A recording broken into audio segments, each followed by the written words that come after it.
Hi, everyone. Wow, so I really thought that I was going to be on time and actually early today. I was very surprised when I signed in and the clock said 7:02 because my watch said it was 6:56. So uh, we had an issue there. But I am here now, and let's see. We already have a whole bunch of folks in. I do apologize because last week after I signed off, I realized that I had missed a couple of super chats and that there had actually been a couple at the beginning. Um, and unfortunately, on my end, like if people send super chats before I go live, the website sort of like resets and then I don't get to see them, which is really kind of weird, but that's what it does. So let's see. We already have a lot of people in. I'm going to try to go through you guys quickly and say hi because we are actually only going to be live for an hour today. I'm going to be signing off at 8 o'clock, so we're going to be a little shorter today, but I see that Tim Allen is in the house, and it's not letting me scroll up higher. So half of someone's name is cut off. It's kind of weird. We have Tim Allen. Tristan is here. John Morgan, Squid Monkey.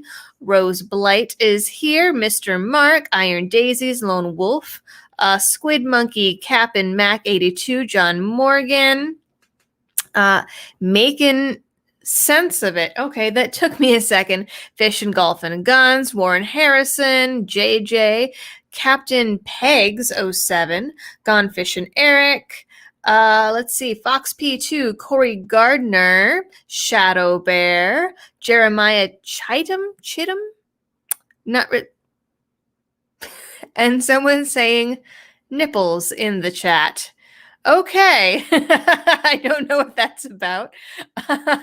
Ken O, Blue River Cat, Nomad 0036, who is saying boobs and motorboat, but they're spelling boobs wrong, so YouTube can't get upset. Maybe my my video last week actually got flagged by YouTube as inappropriate, and maybe that's why. Maybe it was because of that. Who knows? Maybe this one's going to be marked the same way because I said boobs on air. Paul Rome, Poogaloo Prepper. Oh, that's a good one. Tien Beowulf, Cowboy Roy Rogers, Astro Guy, Fox P2. I might have said that already. Stephen Vacanti, Ozark Human to a Metalhead, David McCoy, David Neal, Balco Tube, John Wise, David Texas 1. Oh, and it just refreshed. We have a Michael Titanium Shotgun Williams, Villager Drecky, Ayrton Graham. You guys are giving me a run for my money with some of these names in here. Jenny Lancet, Brian Derrig, Leo P30SK, Scott Nelson 504. Let's see. Madig 89CH. Christoph is in. Daryl Norda. And Lone Hawk 51, Brad Brownfield, D.O. You guys are saying hi faster than I can. Oh, Clemson Tiger fan. We have a local in the house. Rodney Willis Sr., Warhorse 03826. Everyone knows who you are. I'm just going to say Warhorse from now on. Jonathan Peterson, Kenny Vengeance, that's a cool name. Spiked 200, John Broughton, J Royler 67, Disavowed Agent 47, Warren Harrison, Trilladilla, Keel Holiday, lots of Broken Fork is from Tennessee. Okay. 504 people in the chat. Really? Interesting. Okay, so Ryan Tolan says there's 504 people in the chat. YouTube is telling me that there's only 327 here, which is interesting. But anyways, so first things first, I hope everyone had a good Thanksgiving. Some of the stories that I'm going to be talking about today, I actually wanted to do a quick couple little lives for you guys or get some videos out about it before. We have another local in, Andy Pratt, before Thanksgiving because they were pertinent to that. But so My sister-in-law recently moved to North Carolina about 3 weeks ago, and I found out Friday night that I was hosting Thanksgiving. So I not only had to go out and I made, I think, like 6 different store runs across 3 different days to get all of the supplies to host people. It was a CDC approved gathering only because they were the only family members within a several state radius. I also had to figure out how to cook a turkey within that time because I have never done that before.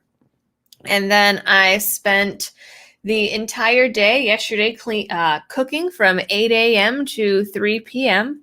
And now here we are.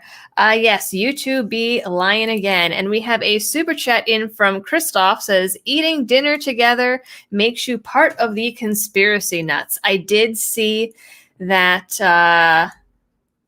Eli Percival, I don't think that I'm going to butcher that one. I think I got that one. Christoph says, eating dinner together makes you part of the conspiracy nuts. I did see that meme. It's a good meme. I think I saw another super chat come in under the other window here, but it's not popping up. It's not popping up on the other side. Anyways, so that's the dealio with that. Also, I told you guys the other day that I had gotten a couple of shirts from Palmetto State Armory, and I did some like retail therapy. So this is one of them. And once I saw the design, I absolutely 100% had to get it. But I'm really kind of disappointed because I did not realize until I went to put it on today that the design is on the back and not on the front. So, but I'm going to try to turn around and show it to you guys, and then you'll see why I got it here. Let's see if I can turn around for you folks. Okay. So you can see.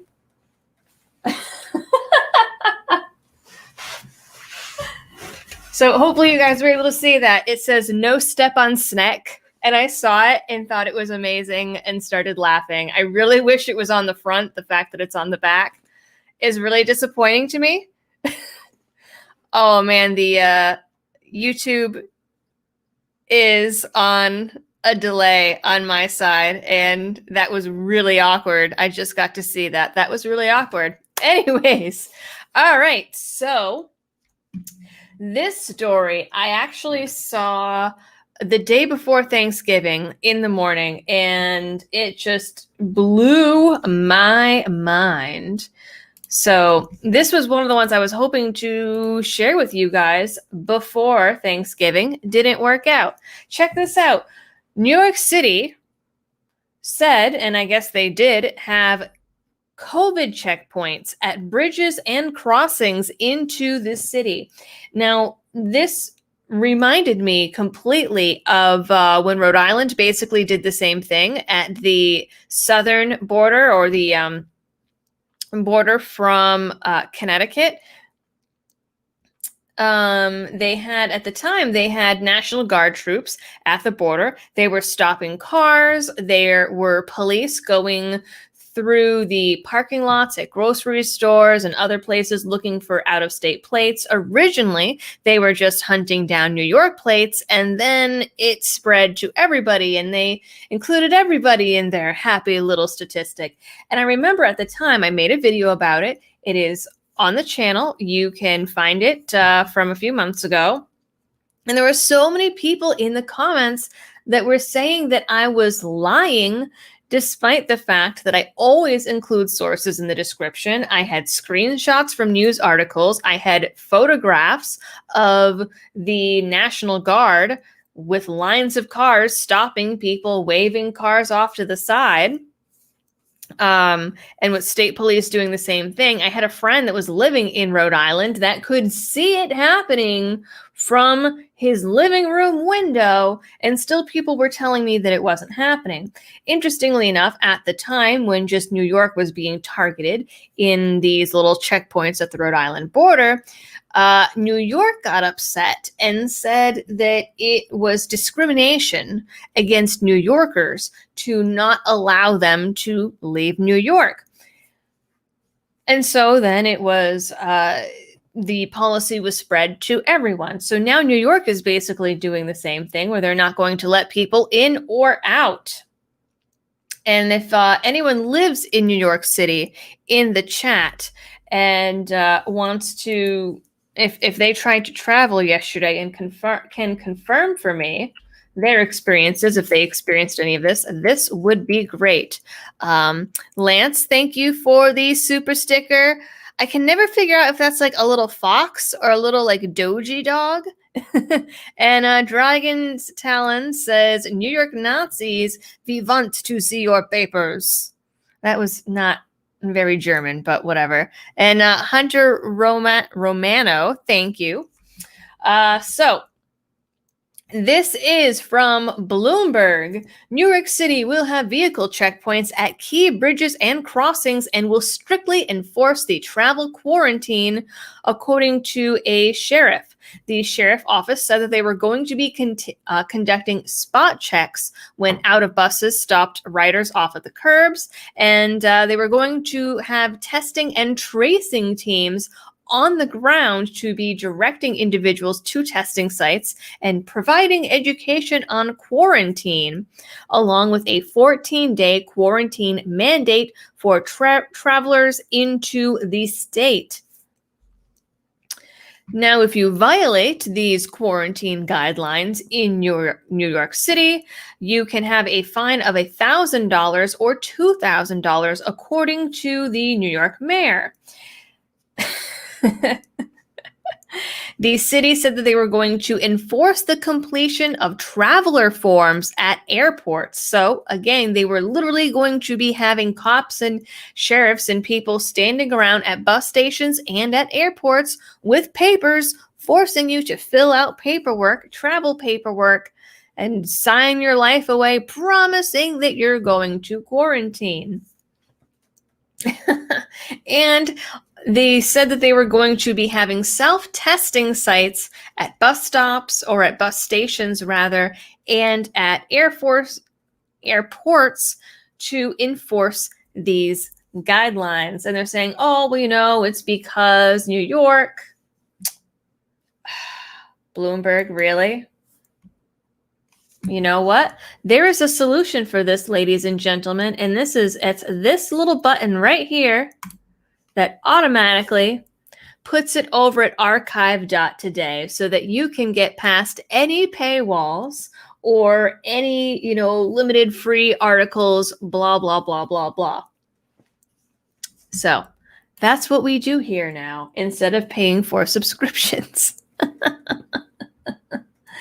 Meanwhile, in Massachusetts, they have expanded the quarantine guidelines there. Now, you will remember I talked about it in August July, because it was a big hullabaloo while we were looking for houses to rent, that on August 1st, they were going to be enforcing this new quarantine order in Massachusetts that required you to basically do the same thing. When you came into state, you had to inform the government. You had to fill out some paperwork saying where you came from, where you were going, how long you were going to be there, and you had to either quarantine for 14 days or get a negative COVID test. They were allowing people to pass through the state, with the exception of parents dropping off their kids at college. For some reason, that was one of the prohibited groups, which was really weird. So at the time, not doing that little quarantine ditty was going to get you a $500 fine per day of violation. So if they caught you and you had violated for 5 days, well, then your fine is up to $2,500, and et cetera, et cetera. So if you avoided it for 10 days, then you have a $5,000 fine, and it goes up and up and up. At the time, there were a few states that were not included in these guidelines. If you were coming in from Hawaii, New York, which was weird because it's New York and they have done the worst out of all the states for COVID. It was Hawaii, New York, Rhode Island, New Hampshire, Vermont, Maine, and I think at the time Connecticut. And then they said, well, we can change these states at any time and name different states. So now the only people that are allowed to travel into Massachusetts legally without getting in trouble and having to fill out all of these papers are people from Hawaii and Vermont. That's it. And of course, last minute, I was invited to some family Thanksgivings and things back up in Massachusetts or, Vermont, New Hampshire. It would have been illegal, technically, for me to go because I'm not in one of the allowed states. Absolutely ridiculous. I don't know how how they would enforce these things, but they're certainly threatening it real good. Meanwhile, surprisingly, sheriffs in California are stepping forward and saying that they are not going to be enforcing some of these rules. And we have a really good one that came out from Cuomo, a good old quote from Cuomo that I posted on Twitter earlier this week, courtesy of The Hill. It was very ironic. So Cuomo was going to do his own little guidelines for Thanksgiving, and there was a sheriff in New York that said that he wasn't going to enforce these rules. So Cuomo said that that was a sign of a dictator. So ironic that Cuomo, of all people, is calling a sheriff who is trying to uphold constitutional rights a dictator. But, that is the new buzzword that we call people that we don't like. It used to be that everyone I don't like is Hitler, and then everyone I don't like is a Russian bot. Now everyone I don't like is just a flat old dictator. Never mind that a lot of these people espouse socialism and even communism, and, most dictators, were communist or socialist. Socialist Party in Germany, Stalin, Lenin, Mao, Pol Pot, for example. The Kim Jong-ils and Kim Jong-uns over in North Korea. Just saying. And anyways, check this out. I thought that this was hilarious.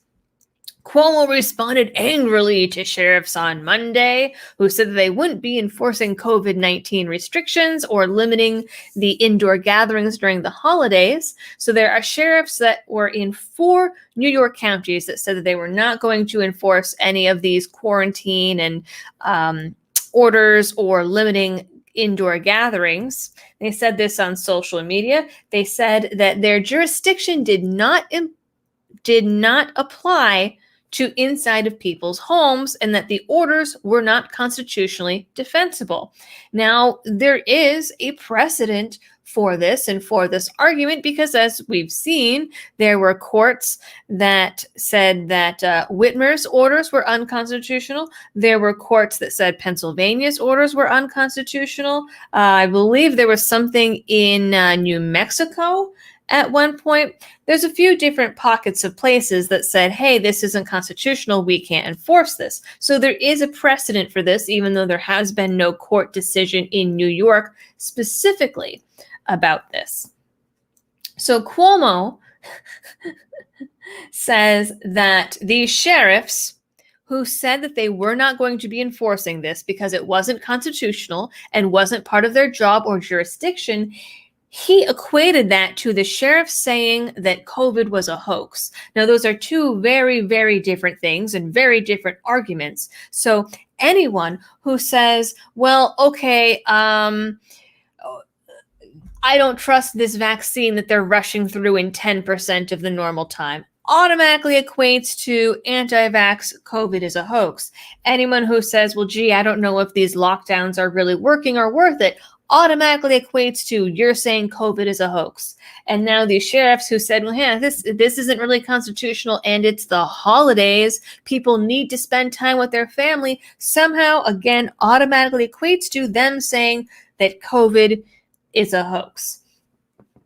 So Cuomo said in a press briefing, this is an emotional time, political time. Everyone has their own strongly held opinion. Right, you have a strongly held opinion that says COVID is all an overreaction. It's a hoax. I'm not wearing a mask. I'm not following these rules. You have sheriffs upstate who have said, I'm not going to enforce the law. I believe that this must be a weird misquote because there's like a typo in here or grammatical error, but then again, you never know. It's Cuomo. I believe that any law enforcement officer who violates his or her constitutional duty, I don't consider them a law enforcement officer. This kind of reminded me of in Virginia when those sheriffs said that they weren't going to be upholding Northam's new gun control orders. Well, he said, well, I'm going to take away your funding and I'm going to fire you, even though I don't really know if you can fire sheriffs because they're typically elected. It's kind of an echo of that, of people throwing around power that they don't actually have. Because you don't have the right to pick laws that you think you will enforce, and you don't enforce laws that you don't agree with. Right. That's not a law enforcement officer. That's a dictator, Cuomo said. And then he said, God bless you, but don't ask me for help. So sheriffs are doing their job. They are following their duty and their oath to the Constitution by saying they're not going to enforce these unconstitutional guidelines that aren't even laws at this point. And Cuomo says that not only makes them a dictator, but it means that they're not doing their jobs. And so he, in turn, will not do his job of, I don't know, whatever it is that he says that he would do for them by saying, don't ask me for help. Even if the sheriffs were in the wrong, two wrongs don't make a right. And I really hate these people that say, well, if you go outside, and there's one guy that comments on my stuff all the time saying this, well, if you want to go outside, then I hope you get COVID and don't go to the hospital. I'll agree to let you go outside if you agree not to seek medical attention. First of all, the Constitution says that I can go wherever I damn please, and you don't have any authority over me whatsoever. You are some rando on YouTube that for whatever reason gets their kicks out of watching videos you don't like and commenting about them, which kind of seems like a waste of time. But nevertheless, the good news is, even if you give a negative comment, even if you thumbs down this video, it helps me in the algorithms. So by leaving your negative comments and watching these videos that you tell me that you hate, you're actually helping the channel. So thank you very much. But I hate those arguments of because you know what? We don't tell people who have a strict diet of like McDonald's that they can't get medical attention. We don't look at people that go rock climbing or scuba diving or skydiving or any of these other dangerous activities that they can't have medical help. We don't tell people do any number of risky things in any given day that are far riskier than going outside and walking your dog without a mask or, seeing your friends or talking to people, socializing, whatever. People do far more risky things on a daily basis. Just walking out your door and getting in your car, you have, I think it's like a 1 in 50 chance of getting in a car accident. We don't tell people that drive cars, well, don't expect to get medical attention. That is a bullshit argument, and it just proves absolutely no intellectual functioning or actually sitting there and using critical thinking skills and trying to figure things out. Frankly, that's my take on that. Anyways, so this is Cuomo calling people dictators for not enforcing unconstitutional non-laws. Ben Reed says, LMAO, who does the guy think he is? Your husband. The Assassin of the Gray says, I'm thumbing down the video. Oh, nuts. I forgot. I'm dyslexic and hit thumbs up. Oh, my goodness. All right, now I'm going to find this. I was really surprised to see this one come out of Vermont. The governor is trying to get schools to get children to tattle on their parents about Thanksgiving gatherings. Oh, wow, we're doing pretty good. It's only 7:30. So we will hit up this story, and then if there's any other requests, and then I guess I'll talk about some things that are coming up as well. So this is from the Federalist.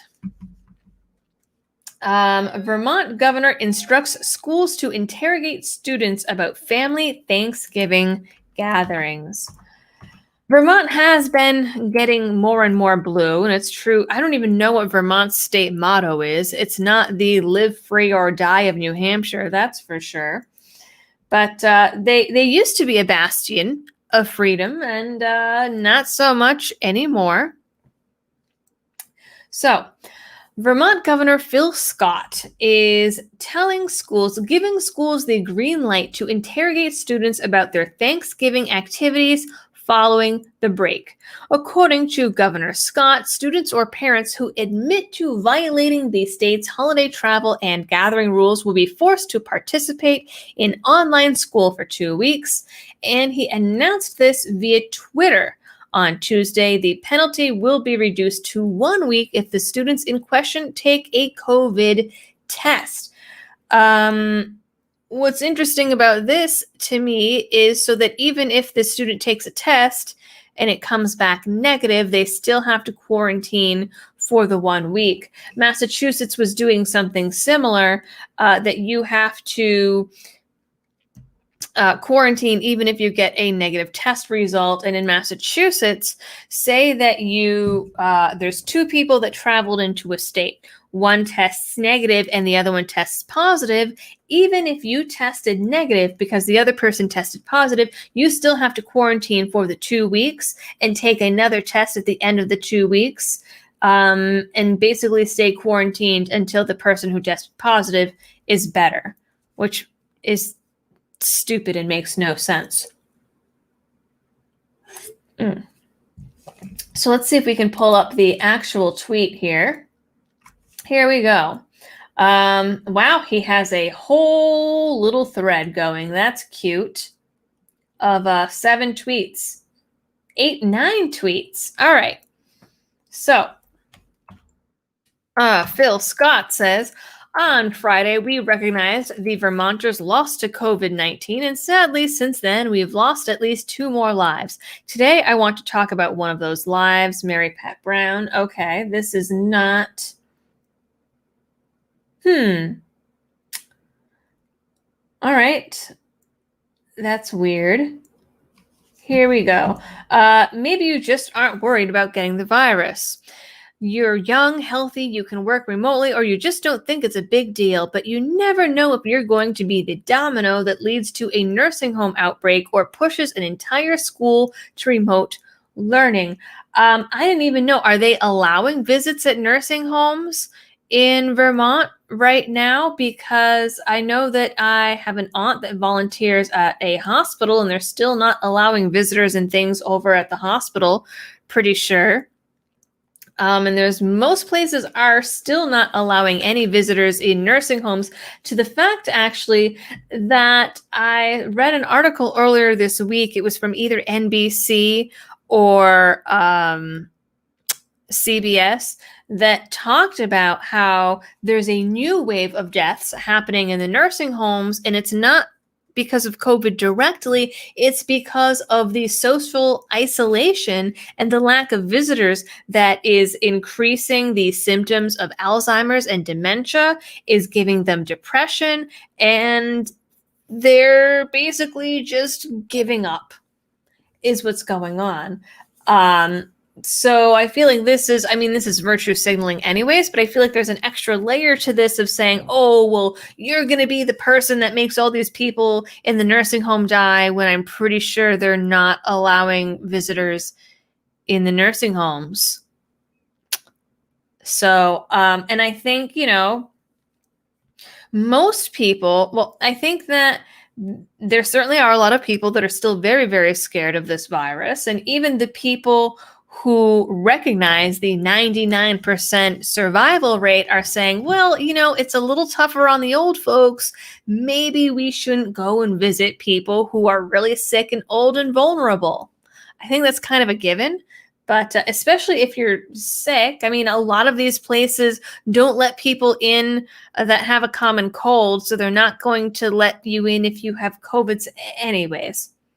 Stupid. He says, enough of these dominoes put our healthcare facilities at risk. Most of the places where the nursing homes were hard hit were Democratic governors that put COVID patients into nursing homes and exposed nursing homes, these very vulnerable people and this very vulnerable population to COVID. Just saying. Unfortunately, we know some will still get together, and schools have asked for help. Vermont Education will direct schools to ask students or parents if they were part of multi-family gatherings, and if the answer is yes, they'll need to go remote for 14 days or 7 days and a test. Oh, there's more. Oh, goodness, he just keeps on going. We also advise businesses to consider asking employees to quarantine if they don't adhere to gathering restrictions. This isn't a way around the ban or an excuse to get together. The more we adhere to this policy, the faster we'll lower case counts and ease up on restrictions. Is Vermont really even that hard hit right now? Like, is Vermont...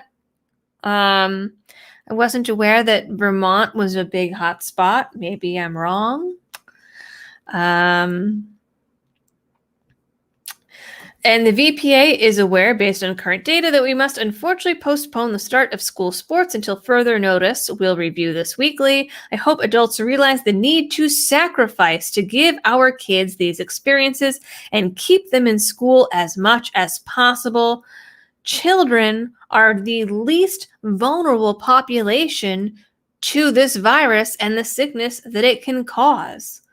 So I don't really understand why they would say kids can't be, like, school can't be in session because you had Thanksgiving. But,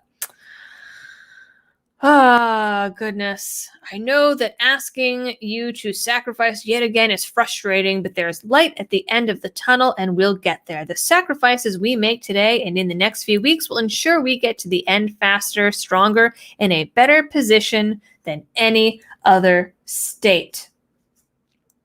It's interesting, they always compare they always compare Trump to Hitler, but I can think that there was another regime historically that asked kids to rat on their parents.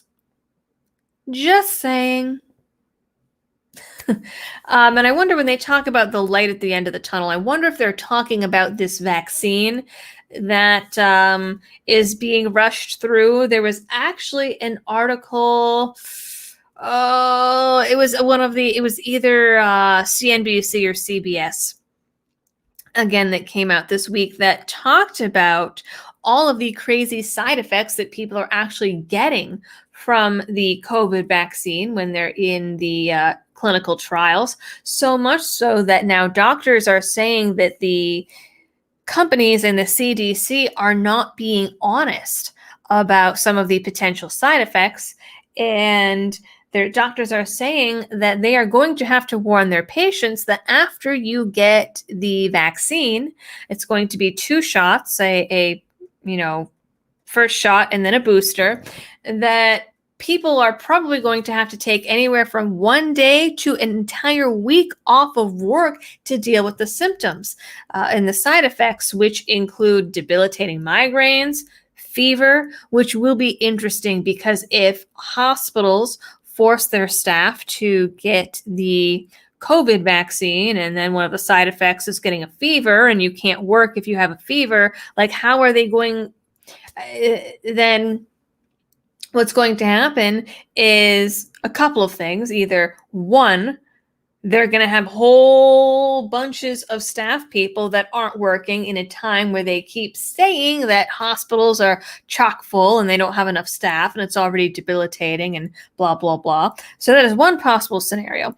The second possible scenario here is, in the article, doctors are stressing that these side effects are an immune response because you are actually supposed to be making antibodies to the virus. And so that's your immune system, which means you could have a little bit of the active virus and you could have viral shedding, which is a thing that does happen with some other vaccines, according to this article. So now the thing is like, okay, so we have people out because of a fever, A, or B, now they are considered asymptomatic, and then you have all these people coming in that are actually shedding the virus and could potentially expose others. So either way, it sounds like it's going to be pretty shady. Those were the two theories that were put forward in this article.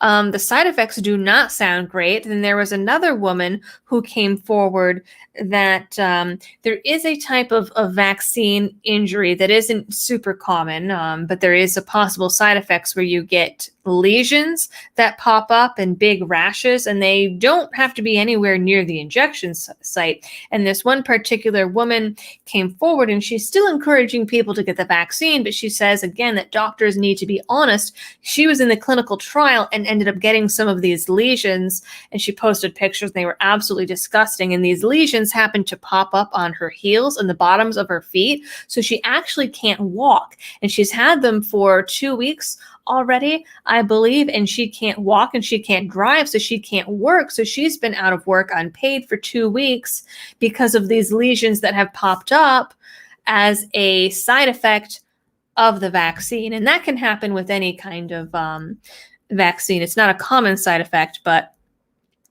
that is a possible thing that can happen. So Warhorse says, what happened to do no harm? That is a really good question. People are also asking what happened to the flu this year. That is also a good question. I can tell you they are still pushing that mandatory flu shot in Massachusetts.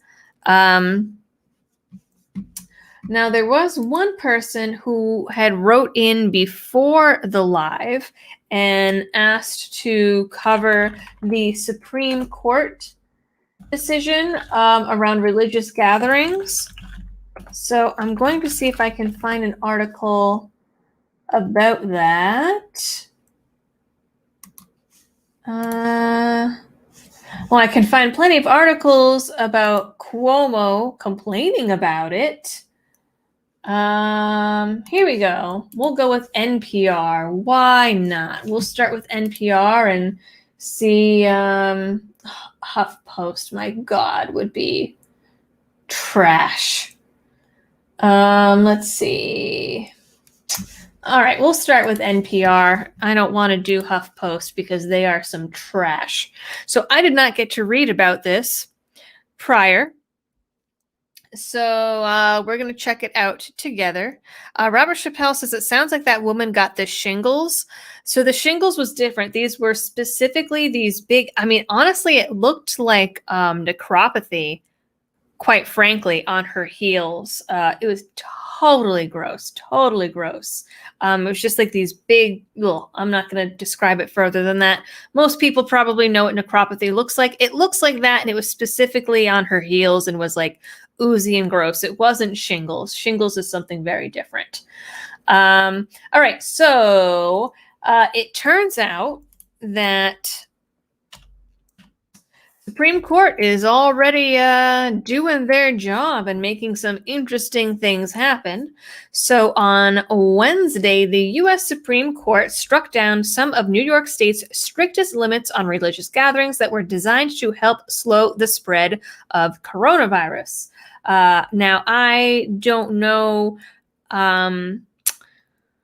the exact wording of the guidelines, but I know I did a video a while back, de Blasio targets the Jews. And that video was all about how the Hasidic community was being hit especially hard by the COVID restrictions, and they were having a lot of under the table, like black market, religious schooling, funerals, weddings, things like that. And there was all this controversy about that. And I actually saw recently an article where they had an underground funeral where like 1,000 people went or something like that. And they found out about it, and it was this whole big deal. This is a show transcript. Well, that's gross. Let's see if we can find something else. Well, we can look at this article from the New York Daily News where Cuomo is complaining about it. Or we'll do the Times. How about that? I kind of like the New York Times. I'm not going to lie.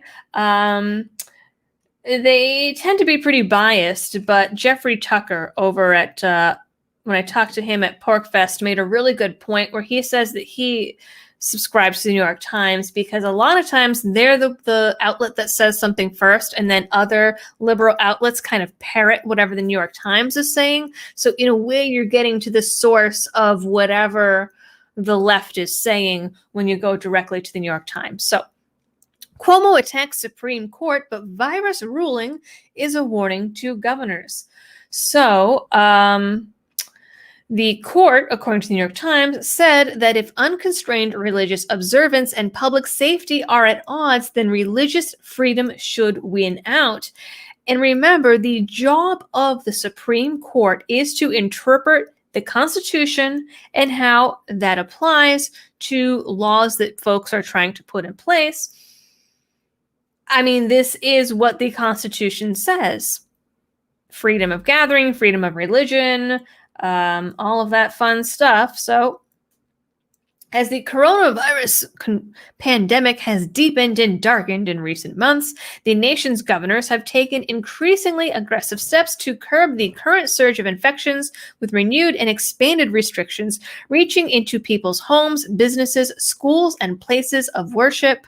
Many of these rules, often enacted by Democratic officials and enforced through curfews, closures, and capacity limits, have been resisted by some members of the public, but largely upheld by the courts.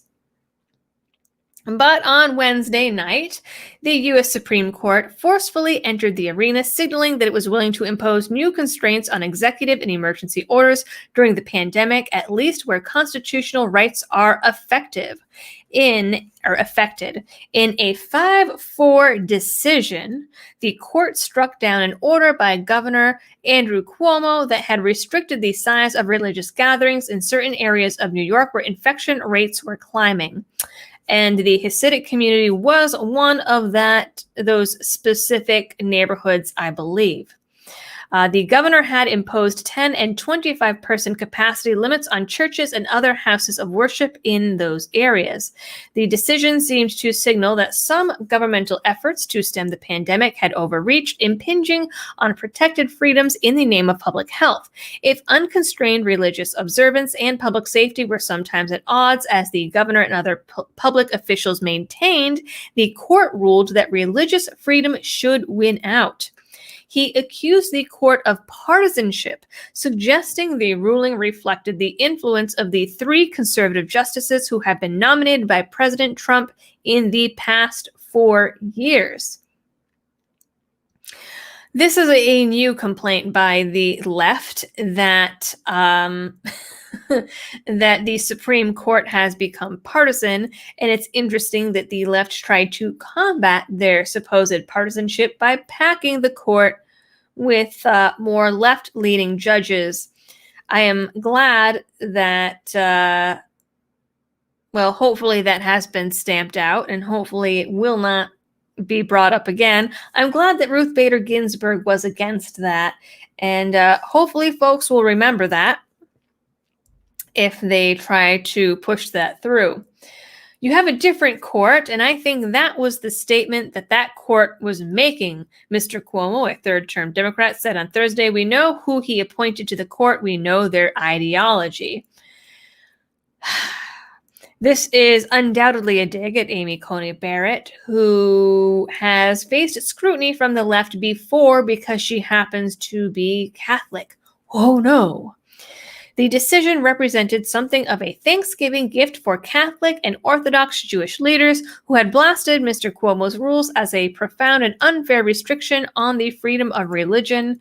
I've said from the beginning the restrictions imposed by Cuomo were an overreach that did not take into account the size of our churches or the safety protocols that have kept parishioners safe, said Bishop Nicholas DiMarzio of Brooklyn on Thursday, noting that Catholics had adhered to coronavirus safety protocols at Mass since the virus first emerged in New York in March. Nonetheless, Cuomo said that the decision doesn't have any practical effect because the restrictions on religious services in Brooklyn, as well as similar ones in Queens and the city's northern suburbs, were eased after positive test rates in those areas declined. Well, if he's saying that the decision has no practical effect, then why is he complaining that the court is partisanship and that they're partisan and making a mistake? That doesn't really make any sense if he's saying that their ruling won't matter anyways and have any effect.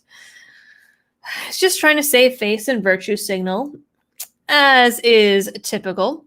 The case's immediate impact was narrow, setting aside two specific restrictions on attendance at houses of worship, regardless of denomination, that Mr. Cuomo enacted in early October. Those rules were put in place after a surge of cases in several Orthodox Jewish communities in Brooklyn, Queens, and 2 suburban counties.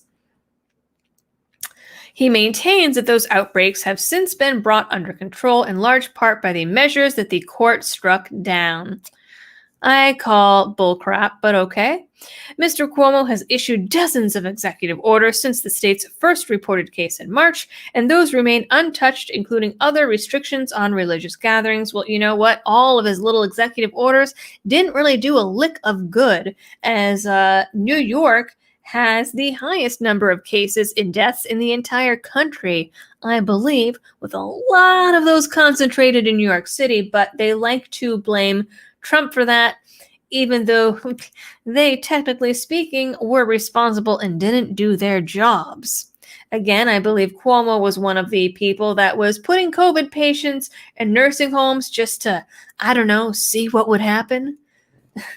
Chief Justice John Roberts noted in a dissenting opinion that none of the governor's most strict restrictions were currently in force. Oh, Justice Roberts. While the governor's capacity limits on houses of worship might have violated the First Amendment, he wrote, it was not necessary for the court to rule on that serious and difficult question at this time. That is your job as part of the Supreme Court, to rule on that and to uphold the Constitution. Ruling on something that violates the First Amendment is in fact your job, Justice Roberts, and you do in fact have to rule on that, especially if you're saying that it is a serious and difficult question. People complaining about people not doing their jobs and then not doing their jobs, just like Cuomo. The governor might reinstate the restrictions, but he also might not, he wrote, saying it is a significant matter to override determinations made by public health officials. So he doesn't want to rule on it because he might put it in, because Cuomo might do it, but he might not also do it. I mean, again, it's your job to rule on these matters as part of the Supreme Court. Maybe do that job. I don't know what these people get paid, or if they get paid. I would assume they get paid. If the president gets paid, I assume the Supreme Court gets paid. So, maybe put some of those tax dollars to work and do what you're supposed to. Critics of the court's decision contended that Mr. Cuomo's actions had not infringed on religious freedom and that the Supreme Court's ruling could have dangerous public health consequences. Yeah, okay. The freedom to worship is one of our most cherished fundamental rights, but it does not include a license to harm others or endanger public health, according to the ACLU, which is ironic because civil liberties exist whether you like it or not, and as long as you are not directly harming another person, then you're good to go. And the thing is, okay, so informed consent is a big piece here. So if you do not want to get sick and think that people being outside is going to make you sick, then don't go outside and you shouldn't have to worry about it. Let the people who want to be outside and are okay with the possibility of catching a cold or flu or, whatever illness, if they want to be outside and intermingle, well, they have informed consent. They know the risks. They know what they're doing. They're making that choice. If people want to gather in religious ceremonies for a wedding or a funeral or whatever, I think they are aware that there's the possibility that they could get sick while being in close contact with people or in closed quarters or whatever. If you don't want to get sick, and you're not going to that religious gathering, it doesn't infringe on anybody's rights. So you can't say that people going to Shabbat or whatever is endangering public health when they're just doing it by themselves and everyone in that circle is agreeing to the risk. You can't say that they're violating your right of not getting sick if you don't go to that gathering. Do you see what I'm saying? Like, this is just, it's weird circular logic that is irrational and doesn't make sense. Less stringent 25-person capacity restrictions, also rejected by the Supreme Court's decision, are still in place in 6 other counties, including Richmond County on Staten Island. Legal experts say that the court's ruling could be used to challenge those in other rules elsewhere, and damn they should. The decision is applicable to people in similar situations, said Norman Siegel, a constitutional lawyer and former leader of the New York Civil Liberties Union. It's applicable to any synagogue, any church, any mosque, to any religious setting. Still, Beth Garvey, Mr. Cuomo's counsel, said that the state believed the court's opinion affected only the now lapsed restrictions in Brooklyn and that the rules in the other 6 zones would remain intact. Well, someone is going to be lawyering up about that, I can tell you that. She said that officials would be looking around the state at the other zones while also suggesting the state would continue to argue its case in the lower courts. So basically, they're going to be trying to appeal the crap out of this while the counties still under these religious lockdowns are going to be bringing their cases forward. And it's going to be a grand old time. The Supreme Court's decision was welcomed by Orthodox Jewish leaders whose communities had been a focal point of the restrictions last month. The governor's restrictions led to angry protests in some Orthodox Jewish neighborhoods and even became an issue in the presidential race when Mr. Trump suggested on Twitter that the unrest and the police response was emblematic of the radical left. He's not wrong.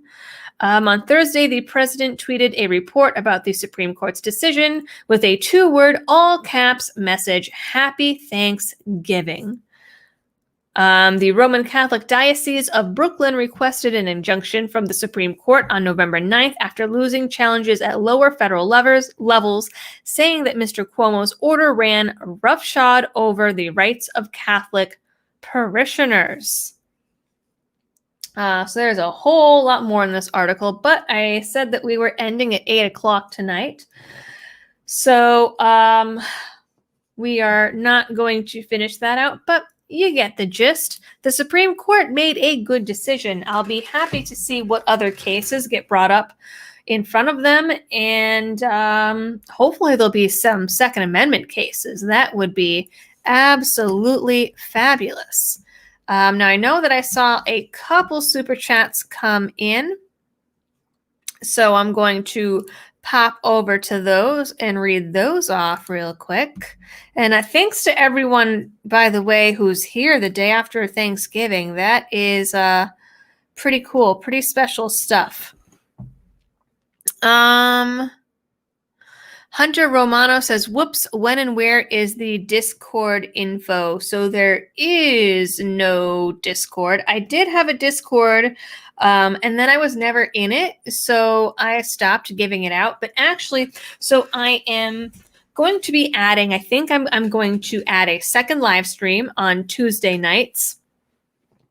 And I'm not sure yet if it's going to be more solid news, kind of like what I did today. I don't know if maybe it'll focus on Second Amendment issues, or I'm tossing around the idea of doing a call-in show, kind of like Beauty and the Beta does. I'm just not really sure how that would work, because I know that they have a dedicated Discord server and they have admins and mods that come in and go through everything and check people out ahead of time so that nothing, gets said on air that can get me permabanned from YouTube.